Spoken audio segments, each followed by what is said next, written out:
오늘은 종려주일입니다. 종려주일로 시작해서 고난주간이 시작이 됩니다. 고난주간이 끝이 아니죠. 고난주간의 끝이 부활절입니다. 그래서 이 부활절이 오기까지 고난이 있었습니다. 우리를 살리시기 위해서 주님께서 죽으셨기 때문입니다. 그래서 모든 것의 결론은 부활절이고, 이제 부활절을 바로 앞두고 있는 한 주간의 시기입니다. 더욱 경건하게 주님 묵상 많이 하시는 여러분들 되시기 바랍니다. 우리나라 어느 여배우가 동료 연예인의 결혼식에서 주례를 했습니다. 그 주례사가 소개가 되었는데 참 마음에 들어서 여러분에게 소개합니다.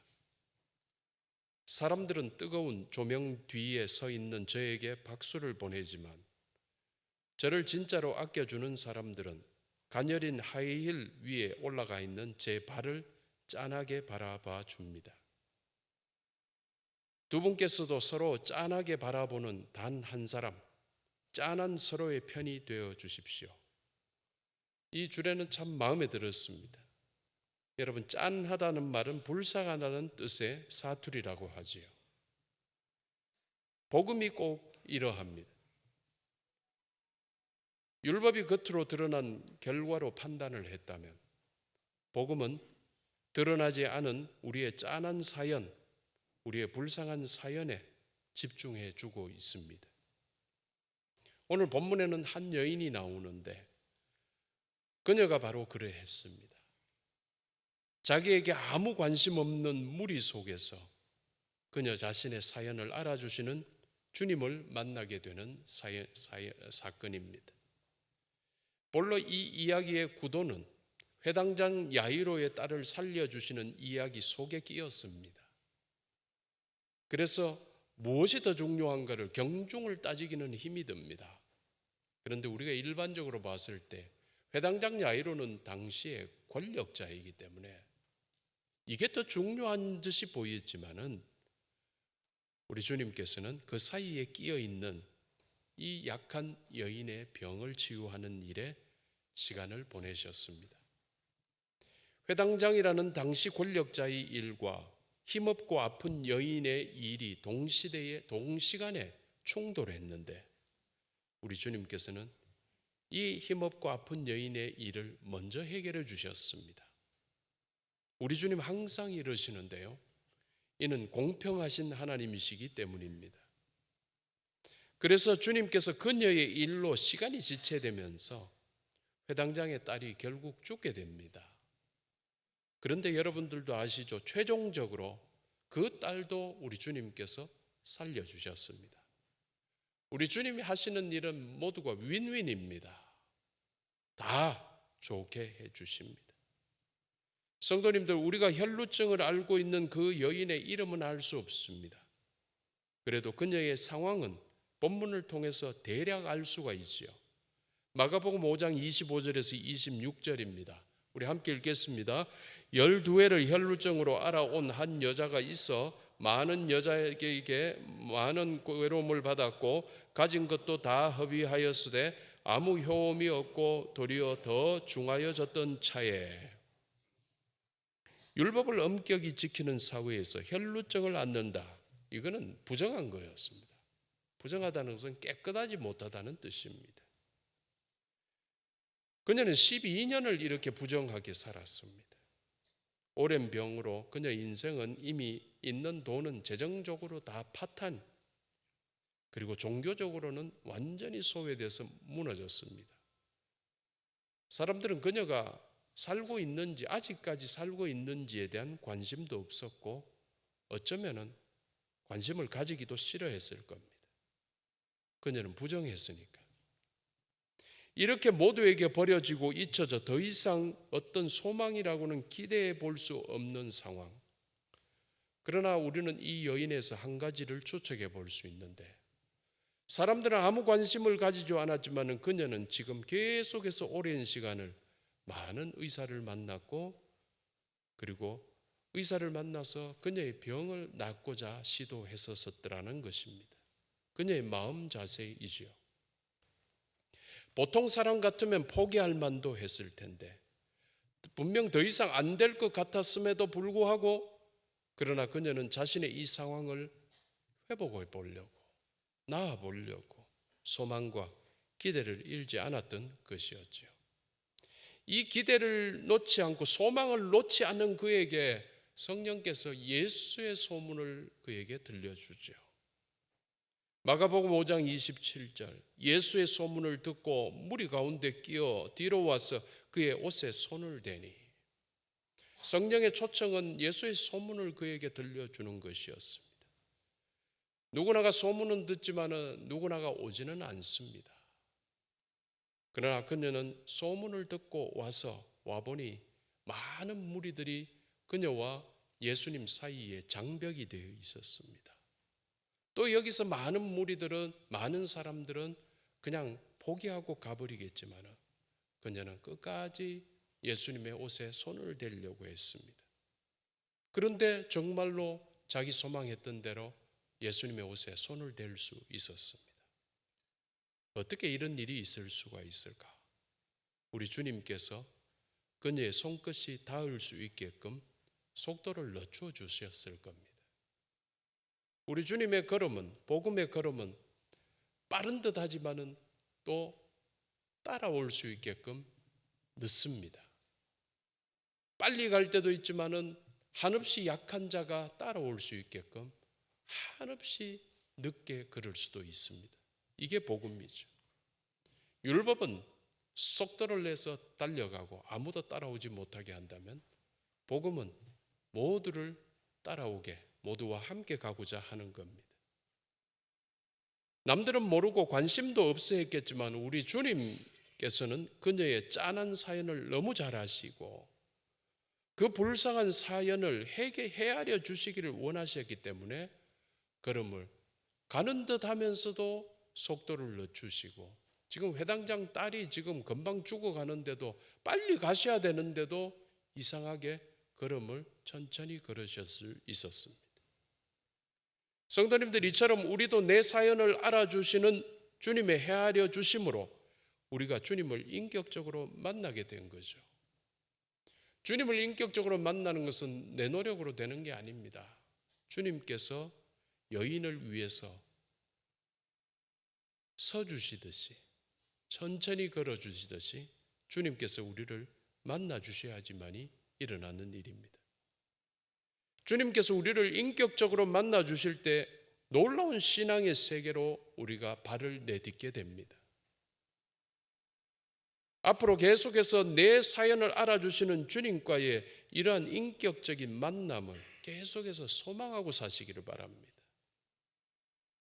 이것이 신앙의 기쁨이고 신앙의 힘이고 능력이기 때문입니다.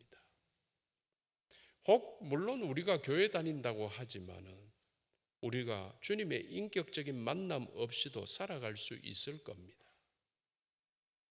구원의 문제는 은혜의 차원이기 때문에 우리가 뭐라고 말하기는 힘듭니다.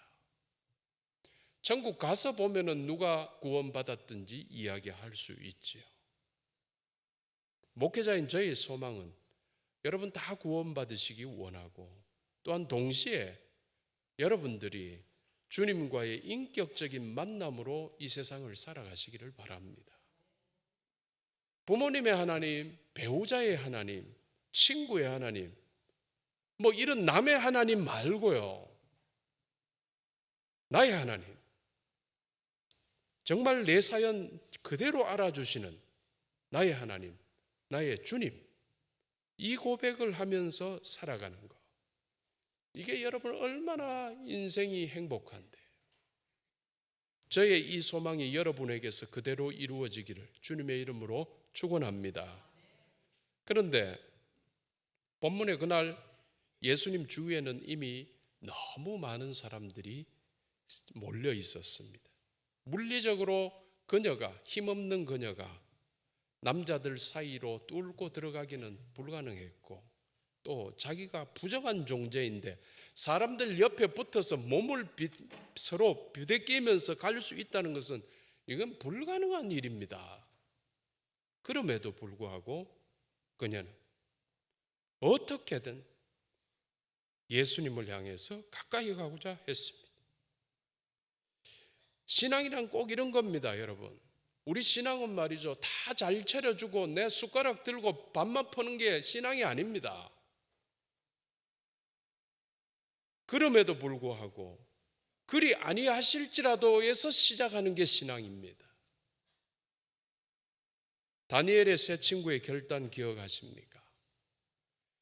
여호와께서 느부갓네살 왕의 풀무불에서 자신들을 구해 주실 줄 분명히 믿지만 동시에 여호와께서 혹 그리 아니하실지라도, 혹 타자 죽어버릴지라도 한결같이 여호와 하나님만 섬기겠다 했던 결단이 바로 신앙입니다. 또 사르밧 과부의 선택을 기억하십니까? 대흉년 시기 마지막으로 남은 가루 한 움큼과 기름 조금으로 떡 한 번 만들어 먹고 죽으려고 작정을 했지만 그럼에도 불구하고 그 마지막 것을 주의 종 엘리야를 섬기고자 했던 선택이 바로 신앙이라는 겁니다. 그럼에도 불구하고 그리 아니하실지라도 주님께서는 내 사연을 알아주시는 분이심을 확실히 믿는 신앙인이 되시기를 축원합니다. 우리는 여기서 한 가지 의문도 있지요. 그녀의 행동, 그녀의 믿음, 그의 옷에만 손을 대어도 구원을 받는다. 여러분, 말이 됩니까? 말도 안 되는 소리를 하고 있죠. 그런데도 결론은 뭡니까? 예수님께서 그녀에게 말씀하시죠. 네 믿음이 너를 구원하였나니. 구원할 믿음이었다라는 거예요, 그게. 우리는 분명히 그녀의 믿음은 믿음이 아니라고 보아야 될 것 같은데 예수님께서 그녀의 믿음을 인정해 주셨습니다. 아마도 이 일이 소문났을 겁니다. 많은 사람이 보았을 거니까 이제 사람들에게는 이야기가 전합니다. 예수님 옷을 만져서 그녀가 병이 나았습니다. 이제 이 소문이 퍼져가지고 전부가 모두가 예수님 옷에 손을 대는 작업들을 했을 겁니다. 그런데 그들은 병이 낫지 않았을 수도 있습니다. 그러면 그들은 또 그들 중에 일부는 또 이렇게 말했을 겁니다. 에이 개뻥, 거짓말이라는 말입니다. 어디서 이런 헛소문 듣고. 어떤 사람들에게는 거짓말 같았겠지만 그러나 그녀에게는 분명한 진실이었죠. 12년간 혈루증, 그게 예수님의 옷을 대었을 때 나았어요. 이는 오늘날 우리에게도 똑같이 적용됩니다. 어제나 오늘이나 영원토록 동일하신 주님이십니다. 그녀가 낫게끔 하는, 그녀가 만나게끔 하는, 그녀를 위해서 서는 것, 모든 것 우리 주님은 동시에 다 보고 계십니다.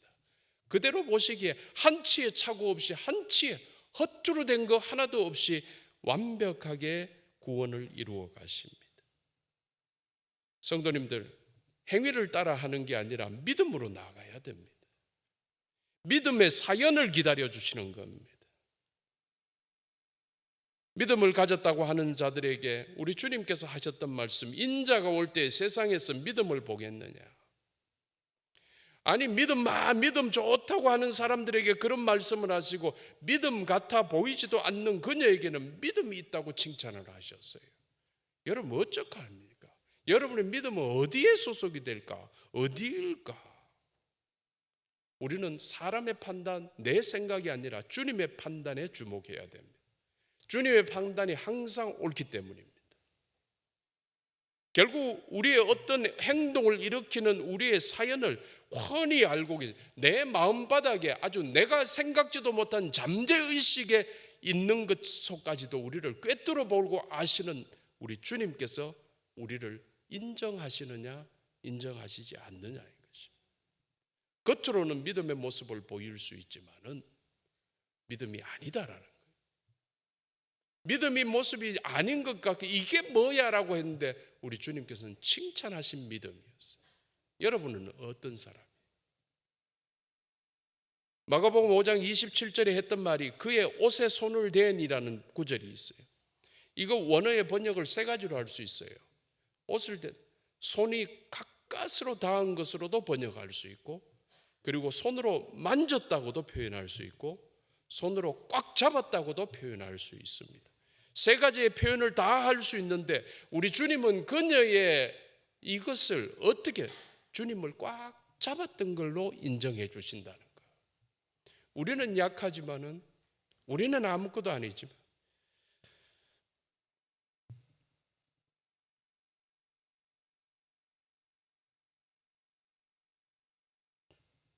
주님께서는 항상 우리에게 후하십니다.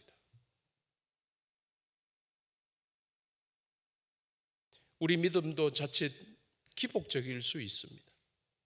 그럼에도 불구하고 우리 주님,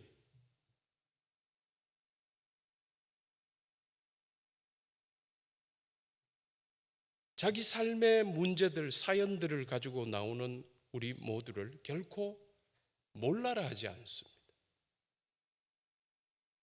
각자의 사연을 알아주신다는 거죠. 그래서 결코 믿음 같지 않은 믿음이라 하더라도 그 중심에 주님을 간절히 바라고,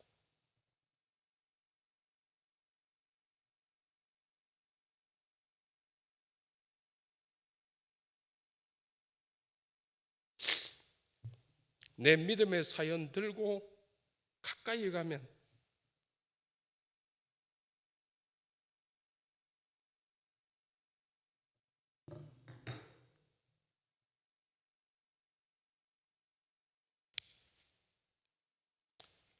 여러분을 만나 주십니다.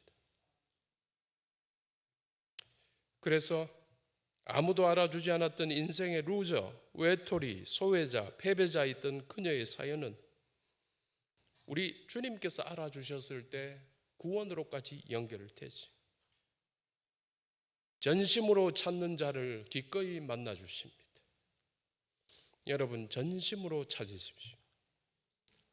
여러분은 어떻습니까? 두려움 떨림으로 주님 뒤에서 다만 주님의 옷것이라도 만지려는 소망으로 주님을 따르고 계십니까? 본문의 그녀 같습니까? 안 그러면 주님과 그녀의 사이에서 그녀를 막았던 무리들 같습니까? 여러분 꼭 그녀처럼 믿음의 소망의 사연을 가지시기 바랍니다. 오늘은 종려주일입니다. 그리고 다음 주일은 부활주일입니다.